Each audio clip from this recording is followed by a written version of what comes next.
los 12 segundos 8 milésimas de iniciar la séptima vuelta del Gran Premio de San Marino de 1994, el piloto brasileño de Fórmula 1 Ayrton Senna se estrellaba con su auto y fallecía horas más tarde.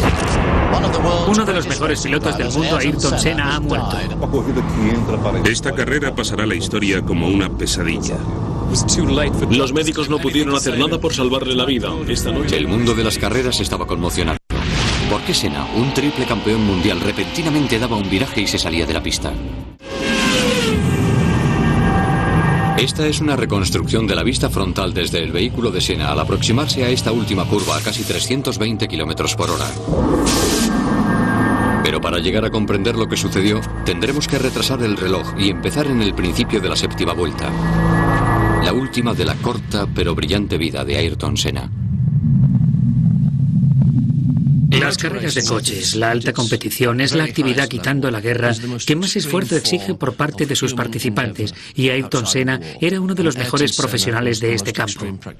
Eso es lo que perdimos en Tamburello. Muy pocas personas me conocen. Muy poca gente se da cuenta o entiende lo que significa para un piloto llegar a la Fórmula 1, triunfar a ese nivel. Ayrton Senna era un hombre extraordinario y tenía la suerte de poseer un don magnífico. Su deseo de ganar le permitió llevar una vida desahogada en su querido Brasil. Sobre todo para un deporte donde el desempeño lo es todo y el peligro siempre existe. Su talento y ambición eran legendarios. Siempre quería ser el mejor. Todo el tiempo mantenía ese espíritu competitivo y lo demostraba siempre. Siempre quería ganar. Incluso aunque se tratara de ir al aeropuerto con un coche de alquiler, siempre quería llegar el primero. Suele coincidir que los grandes pilotos de verdad, aquellos que ganan muchos campeonatos del mundo, también son gente muy inteligente. Ayrton era así. ¿Quién sabe cuántos campeonatos más habría ganado si hubiera vivido más? La Fórmula 1 es la primera categoría mundial del deporte del motor. Cuenta con más financiación, una cobertura televisiva más amplia y una tecnología más avanzada que cualquier otro tipo de especialidad. Su particular reglamento la convierte en una actividad muy competitiva, tanto entre diseñadores e ingenieros como entre los mismos pilotos. Una de las normas de la Fórmula 1 es que cada escudería tiene que fabricar su propio coche. Tienes que diseñar todo, salvo el motor y la caja de cambios que te permiten comprar. Debido a que cada escudería tiene que diseñar constantemente sus propios vehículos, el ritmo de desarrollo es vertiginoso, puesto que cada equipo intenta ganarle la baza a sus competidores, invirtiendo dinero en investigación y en tecnología. Un simple segundo en toda una vuelta supone una ventaja enorme y por eso los coches están preparados con sumo cuidado. Dado que hay tanto dinero y esfuerzo en juego, la responsabilidad de que la máquina rinda al máximo recae totalmente en el conductor. Lo que Senna aportó al arte de la conducción y al deporte del motor fue un compromiso absoluto y total. Ahora bien, esas son palabras fáciles de decir en este mundillo. Pero él estaba dispuesto a quedarse en la pista hasta medianoche para comprobar cosas como la telemetría, el listado del ordenador, haciendo preguntas a todo el mundo una y otra vez, porque tenía que entender todos y cada uno de los aspectos de su vehículo. Literalmente, dejaba rendidos a los técnicos repasando una y otra vez todo, porque para él era vital saber. Nadie había tenido antes ese grado de entendimiento y de entrega. Y ahora, claro, se ha convertido en una norma. Y eso es lo que él aportó. Cuando Ayrton Senna cruzaba la línea y empezaba su séptima vuelta del Gran Premio de San Marino, iba en busca de su cuarto título mundial. Se encontraba en primera posición, como a menudo sucedía, viajando a una velocidad de 304 km por hora. El ordenador de su Williams FW16 registró el comienzo de una nueva vuelta y empezó a grabar los 12,8 segundos de información que revelarían más tarde la historia de cómo murió. Hace unos cuantos años se tomó la costumbre de medir todo tipo de parámetros en los coches, ya que se buscaba mejorar el conocimiento del funcionamiento de los vehículos para hacerlos más rápidos. Se empezó midiendo solo 2, 3 o 4 parámetros. Se avanzó mucho. En la época del accidente de Senna, se habían fabricado ordenadores muy potentes, con mucha memoria, que podían registrar prácticamente cualquier tipo de información.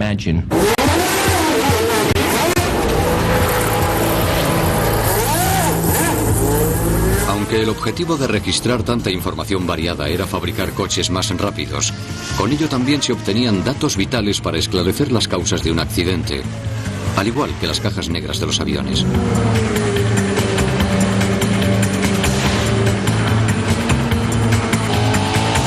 Al aproximarse Senna a la última curva, el ordenador de su monoplaza estaba registrando segundo a segundo una gran cantidad de información.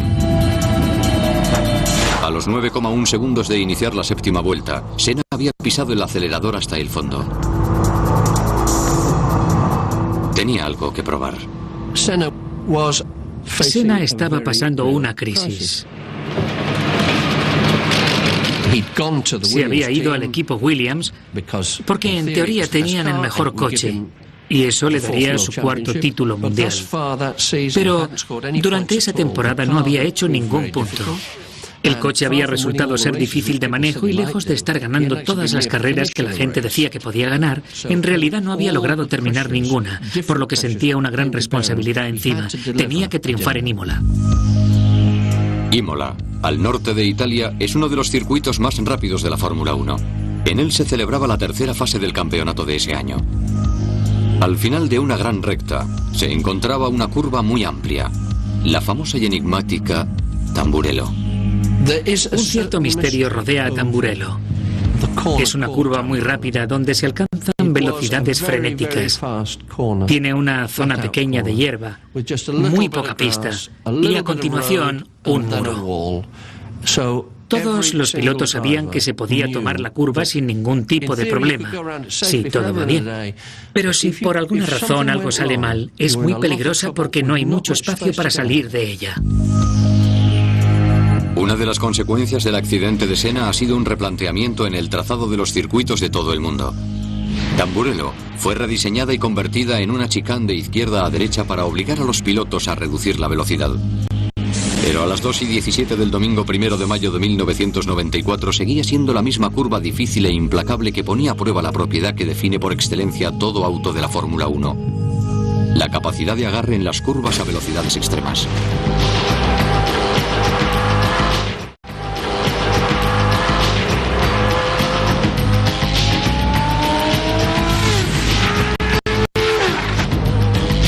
Esta asombrosa cualidad surge prácticamente como por arte de magia, ya que el diseño de un Fórmula 1 está regido por las leyes de la aerodinámica.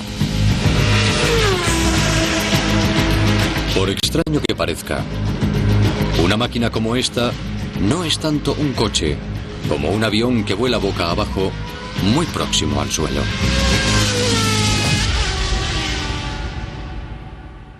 El elemento aerodinámico más simple es el ala. En un avión, el ala está colocada de esta forma y el aire que circula por la parte superior tiene que hacer un recorrido mayor que el que pasa por debajo. De manera que el aire de encima tiene que ir más rápido que el de abajo. Cuanto más rápido circule, menor es su presión. Esto produce un efecto de elevamiento. Daniel Bernoulli demostró en el siglo XVIII que cuanto mayor era la velocidad del aire, menor era su presión. Este es el principio fundamental que explica por qué los aviones vuelan y por qué los autos de Fórmula 1 no se salen de la pista. En un coche de carreras cogemos el ala y la colocamos al revés, de manera que se produce una fuerza de succión, lo que llamamos downforce. Este efecto suelo o downforce es el santo grial de la ingeniería de los vehículos de carreras modernos, porque empuja el coche y las ruedas hacia abajo, aumentando hasta 4 veces el agarre del vehículo al piso.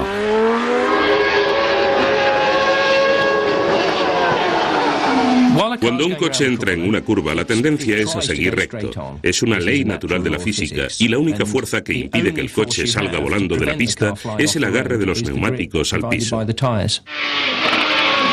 Un auto que tuviera 4 veces que batea 4 veces el mismo efecto suelo.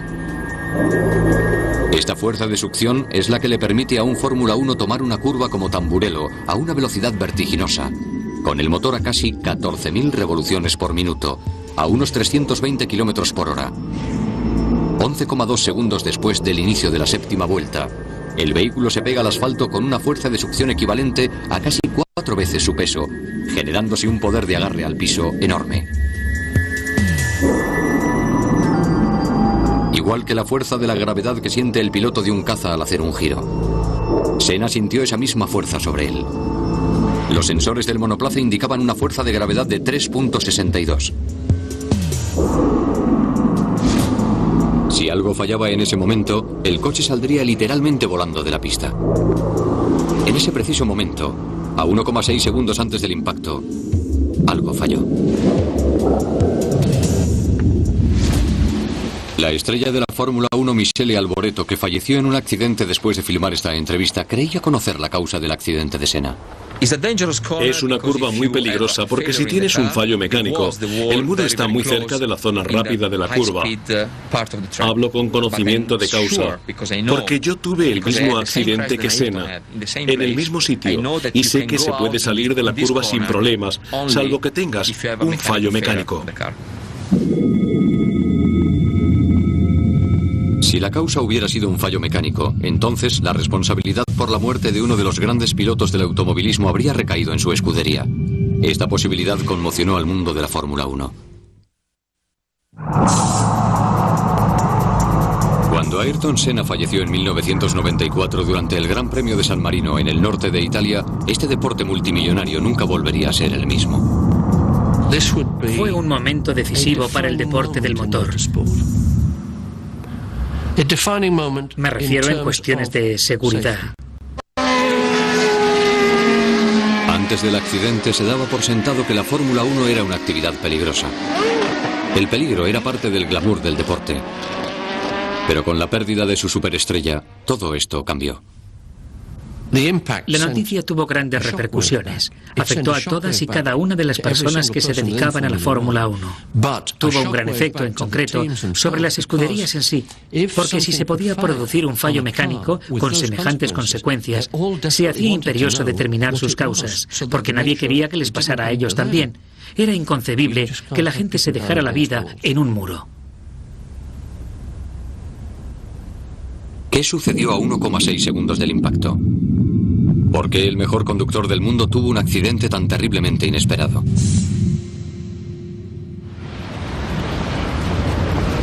Como el accidente sucedió en Italia, y allí la ley exige que se investigue la causa de toda muerte en circunstancias extrañas, se celebró un juicio que duró varios años. Mauro Forghieri era uno de los expertos de la investigación.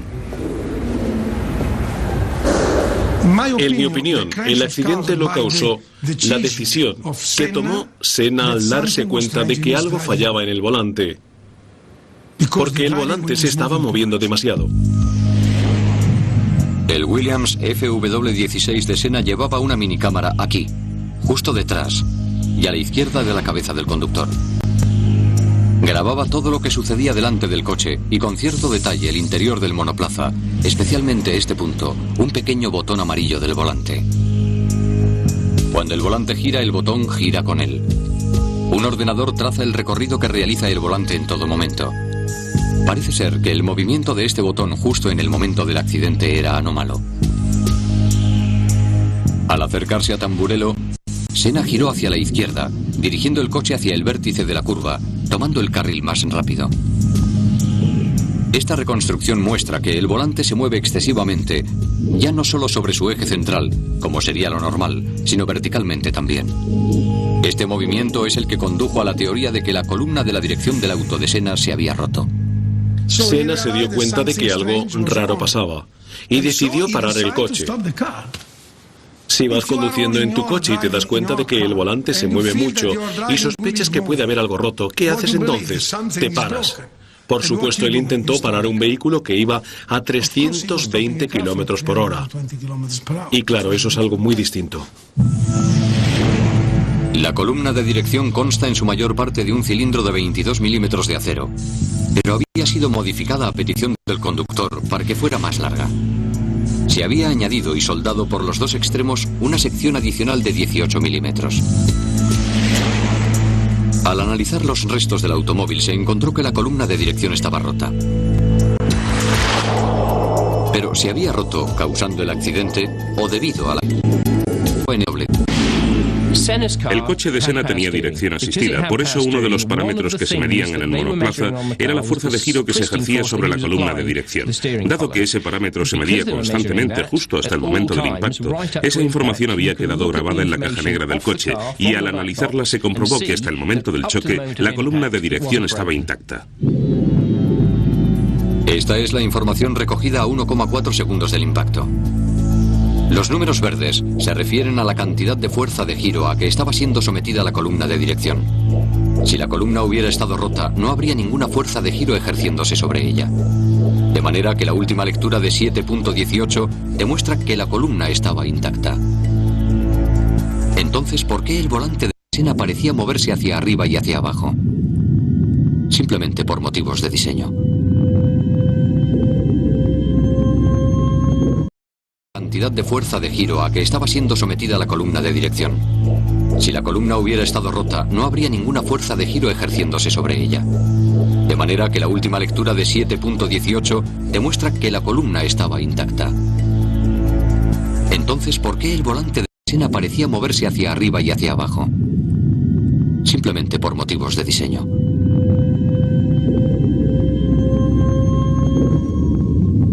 Estas secuencias inéditas muestran la amplitud de movimiento vertical que posee el volante de un Williams Fórmula 1 idéntico al de Senna.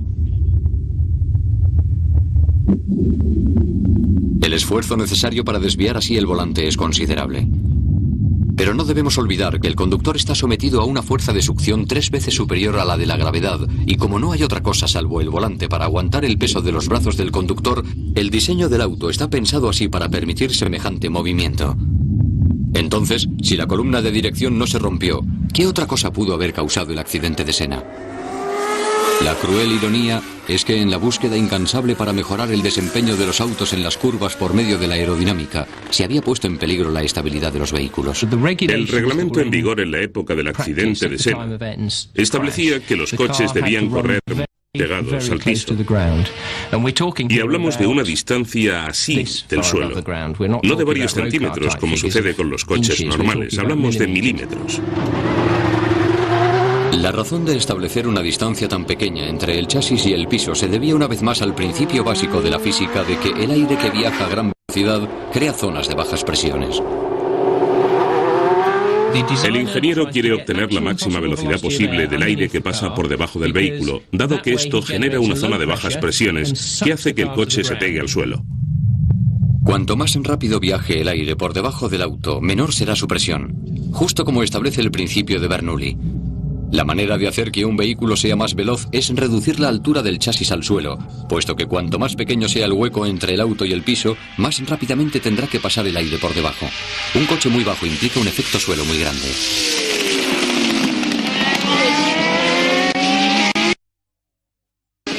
El problema con que nos encontramos es que a medida que se fabrican coches cada vez más bajos, la velocidad aumenta cada vez más y el efecto suelo es cada vez mayor, hasta que llega un momento en que el auto toca el suelo, se detiene la corriente de aire y el vehículo pierde momentáneamente el agarre al piso. Si esto sucede en una curva, el piloto está vendido.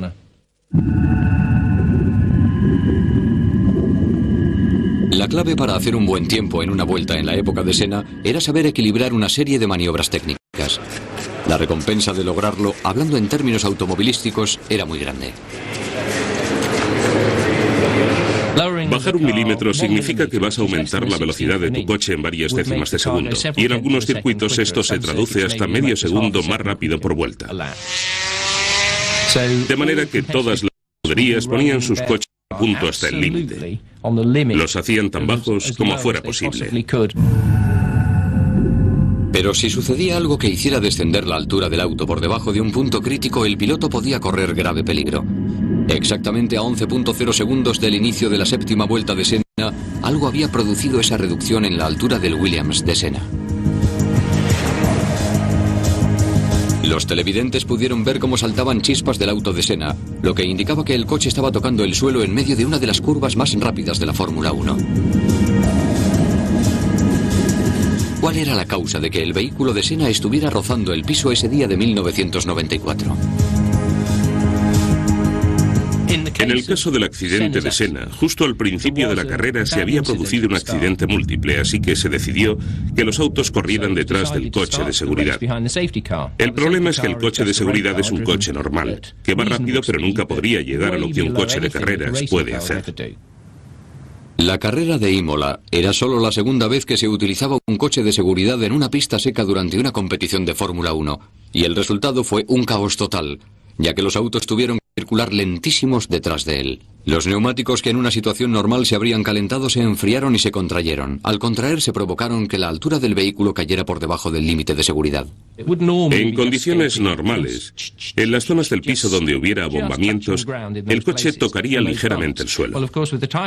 Pero por supuesto, al disminuir la presión de los neumáticos, tal vez en un 25%, la rueda oscilaría en altura hasta 4 o 5 milímetros, y cuando el chasis del auto, que es metálico, da en el suelo, en lugar de producirse el efecto de agarre que te dan los neumáticos, tienes una especie de patín que te hace derrapar.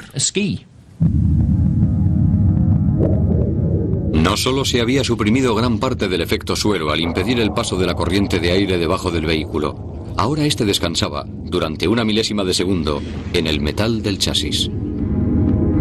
De repente, el monoplaza de Senna perdió el agarre al piso al tomar la curva. A los 11,2 segundos, la parte trasera del auto patinó.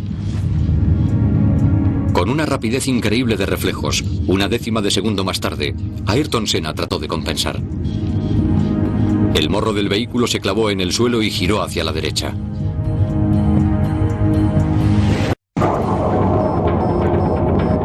Los datos del ordenador mostraban que Senna había pisado el freno a fondo. El coche intentaba detenerse lo más rápidamente posible, pero a Ayrton Senna se le acabó la pista.